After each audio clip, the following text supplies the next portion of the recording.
Hi, I'm Irene, and in this video I'm going to talk about the public sector equality duty.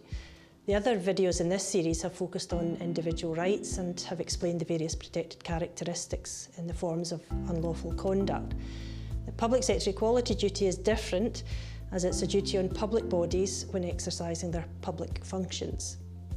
So the aim of the duty is to get public authorities to consider equality in their day-to-day business. The focus is on getting organisations to change to get the right decision made first time round to avoid discrimination and disadvantage. So the idea is that equality becomes an integral part of the way that the public sector delivers its services and sets its policies. The duty covers all public authorities listed in the Equality Act and all bodies carrying out a public function in relation to that function.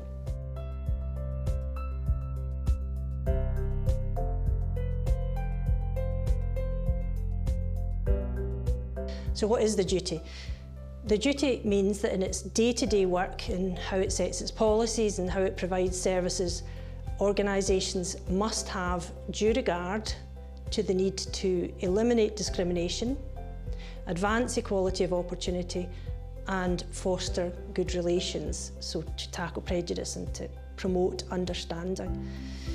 It's important to note that the duty is to have due regard to these different needs. For example, the need to eliminate discrimination. So it's not a duty to eliminate discrimination itself. The duty covers 8 of the protected characteristics and covers marriage and civil partnership as well, but only in relation to the non-discrimination duty.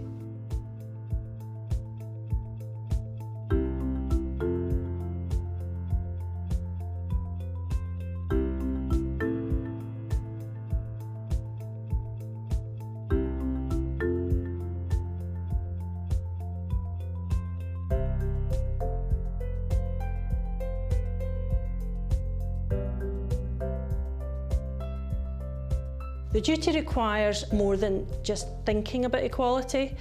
There needs to be an assessment of impact of a new policy and active steps taken to lessen any potential adverse impact. It needs to be based on evidence, and it's important that because the duty is to have due regard to the 3 different needs to eliminate discrimination, advance equality of opportunity and foster good relations. So what is required depends on what's relevant and on what is proportionate. In addition to that general duty, some public bodies also have specific duties placed on them. These specific duties are steps which help public bodies to implement the general duty, to show how they're meeting the general duty. The specific duties are different in Scotland, Wales and in England. In Scotland, the specific duties, for example, include a duty to set equality outcomes, show how equality is being mainstreamed into the work of the organisation, a duty to carry out assessment of the impact of policies and practices. In Wales, for example, the duties include objectives, strategic equality plans, again assessing impact, consideration of pay differences.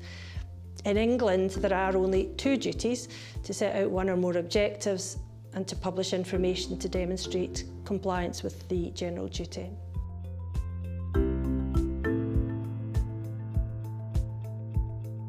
The public sector equality duty doesn't confer individual rights in the same way that discrimination claims covered in the other parts of this series.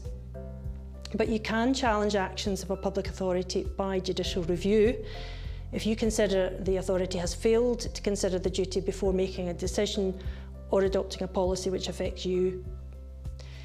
If you have a discrimination complaint against a public authority based on the prohibited conduct covered in the other parts of this series, you may also be able to use this equality duty to support that claim. Judicial review can't be used to enforce the specific duties, although the Equality and Human Rights Commission has enforcement powers.